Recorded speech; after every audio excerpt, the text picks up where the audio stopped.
Okay, so next one I'm going to talk about is Captain America. This is not the recent Captain America, Captain America the First Avenger, nor is it the oldest Captain America I know of, with Reb Brown of Space Mutiny fame. It was a TV movie back in the 70s or 80s. This is actually Captain America from 1990. This is sort of a notorious early Marvel attempt at a movie. This was sort of, we're talking post-Burton Batman, but before Marvel really got into the movie game. This is a very low-budget affair. It was made by a guy named Albert Pune, who is kind of known for making really low-budget schlocky movies. It stars J.D. Salinger's son, Matt Salinger, who is not an experienced actor. I believe he played, like, a couple frat boy roles prior to this, like, as an extra. So having him cast as the main character is unbelievable, as Captain America. Apparently, both Dolph Lundgren and Arnold Schwarzenegger were considered for this. I just want you to think about that for a second. Dolph Lundgren and Arnold Schwarzenegger considered as the image of Captain America. Yeah, sorry. No, weird casting choice there. But then again, maybe they would have been better than Matt Salinger. Actually, Dolph Lundgren apparently didn't take the role specifically because he was doing the Punisher movie around the same time, which is an Australian exploitation movie that is awesome. I highly recommend that over this. This is the Punisher from the same time period is so much better of a movie.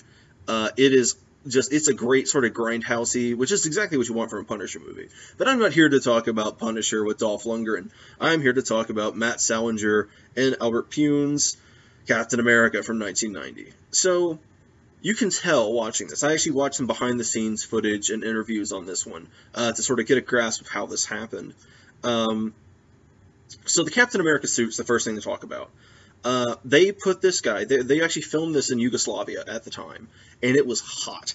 And they put him in full latex, like, to the point where they put fake ears on him because they couldn't figure out a way to have his ears stick out the side, which looked ridiculous. So he's wearing latex ears as well as a full latex suit. And he said in an interview, Matt Salinger, that every day after he'd finished shooting, there would be just an inch or so of sweat in the bottom of the suit, which might answer the question of why they haven't used latex suits as often in superhero movies, particularly in hot locations in recent years, in the recent superhero boom. But yeah, the latex ears are something that's immediately obvious about this. So yeah, the suits are pretty accurate to what you look like in the comics, but I think it was a good case for why you probably shouldn't do that. This film actually has, sort of in bit roles, you have Ned Beatty, who's just barely in the movie. But for the most part, this is sort of a low-budget, low-talent affair. The guy playing Red Skull is actually pretty good. I'm blanking on his name, though. And they also go all out with Red Skull. It apparently took hours to get this guy into the makeup for the Red Skull mask. Which comes back to the idea that I think they put a lot too much effort into things that didn't really need the effort. They could have gone cheaper with some of the makeup and like wardrobe stuff. Whereas the stuff that's really important, like a scene of Captain America strapped to a rocket being fired at the White House, winds up looking like horrible green screening. Wait. Listen to me. No time, flyboy.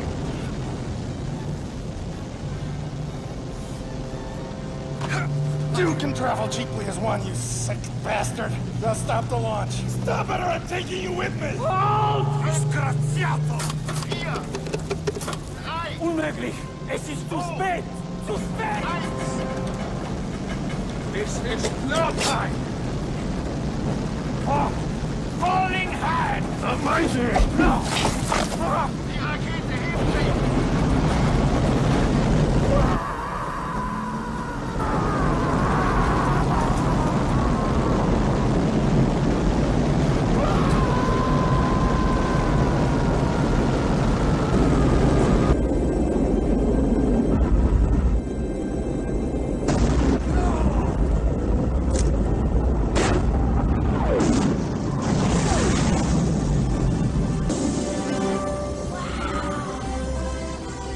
and they actually found a warehouse somewhere to film the missile silo that looks super cheap. It looks bad. Holy mackerel.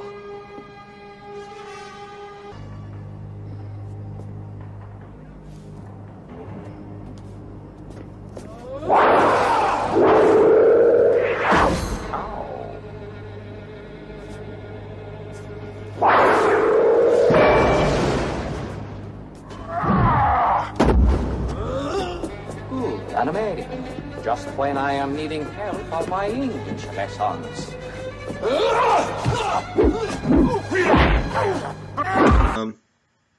Apart from that, the writing of Captain America, there's a lot of bad dialogue, and I think part of that's just because Matt Salinger was not an experienced actor, but yeah. Probably the biggest problem that I saw with the movie was they didn't quite know how to get him from place to place. There's a lot of him just riding shotgun with people in cars, and something that's hilariously known about this movie is that there are two times in the course of the movie where Captain America says, I'm going to be car sick, please pull over, I'm going to be sick. And he'll get out of the car, walk about 100 feet, the driver will go over to see if he's okay, and then he will run back to the car and steal it and disappear. Would you pull the car over, please? I think I'm going to be sick. What? Would you please pull over the car? I am going to get sick. Oh, okay, all right.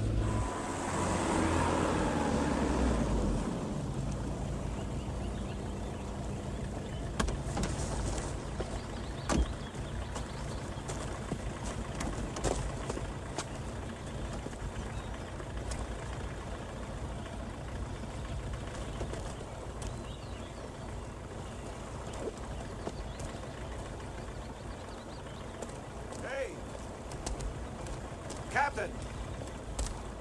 Are you okay? You hold it!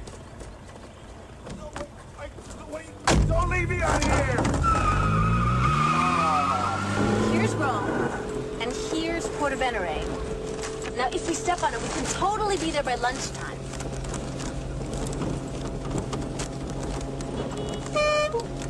Sharon, could you pull over for a minute? I think I'm going to be sick. Captain America is car sick?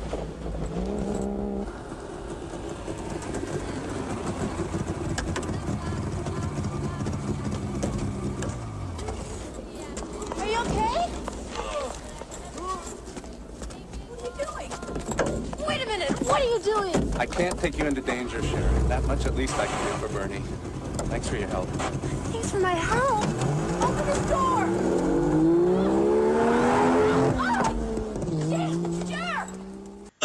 He does this twice. It's hilarious, just the idea of Captain America stealing cars.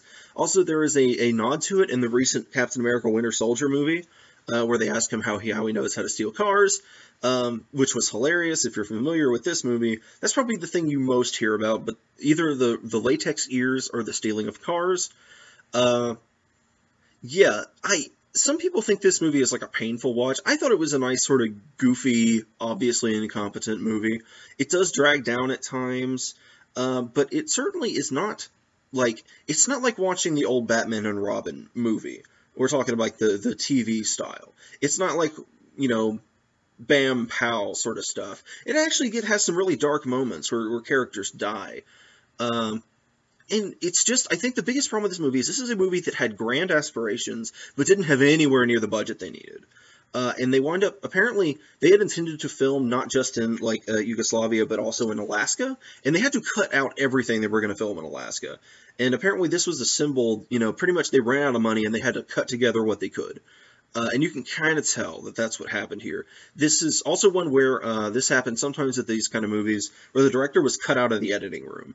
Albert Pune actually claims in one of the behind-the-scenes things I saw, he's never seen the theatrical cut of this movie, which, interestingly enough, the theatrical cut of the movie never made it to the United States. It was only theatrically filmed abroad. I've actually heard of some people that saw the poster, which was just Captain America's shield and coming soon, and then it never came out in theaters in America. He apparently has a director's cut of the movie out there that I don't know if it's actually better, because it was a mixture of the editing was iffy, and the money just wasn't there. Which, you know, creativity sort of comes from when you don't have a lot of money. In this case, it didn't work out because they just have way too big of an aspiration going on. Weird casting decisions. Clearly, they were rushed for time. One thing that I thought was interesting is that apparently Marvel at this point was not particularly easy to work with for making movies.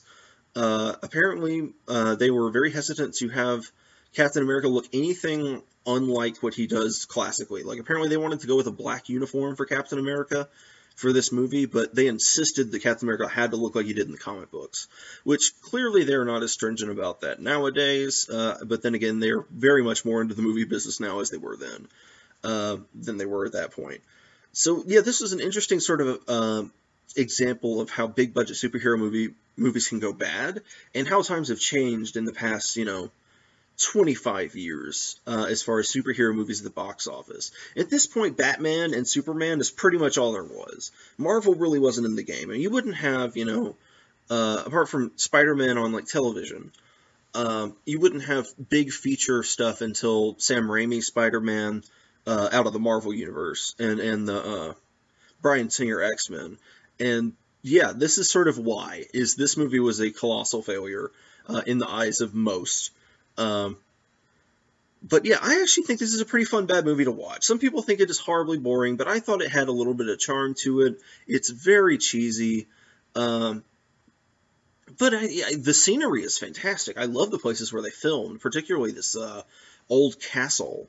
They also do some old, you know, they do the whole, you know, Lost in Time aspect of Captain America. So they film back in the 40s and in the current time. I actually love this movie. I had never seen it before until this. I highly recommend a bad movie lover watching this. Or if you're just a big Marvel movie fan, this is an essential to check out, just for the in-jokes you'll hear later on in other movies. So yeah. Also, this one is no longer in the bottom 100, and I think rightfully so. Whereas it is massively incompetent, it's far from one of the worst movies ever made. But yeah, this is sort of an alumni of the bottom 100 that, because I saw it on that list, I knew I had to check it out. And I was very pleased by it. I think this is a good bad movie through and through. Where'd you get your guinea pig? Happens to be the best damn candidate out of 600 volunteers. A secret experiment gave one man the strength of 100. The rest of the world, he's just codenamed Captain America. And the power to save millions. The Jerry's have an experimental rocket ready to fire at a target somewhere in the United States. Only he could defeat a superhuman madman. They got a fella called the Red Skull heading up their outfit.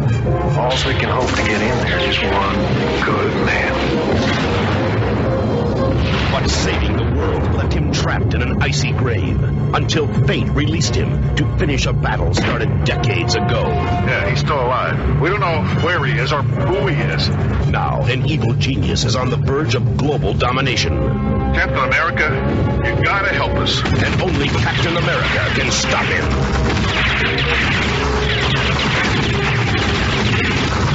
Ronnie Cox, Ned Beatty, Darren McGavin, Kim Gillingham, Scott Paulin as the Red Skull, and Matt Salinger as the Marvel Comics hero, Captain America.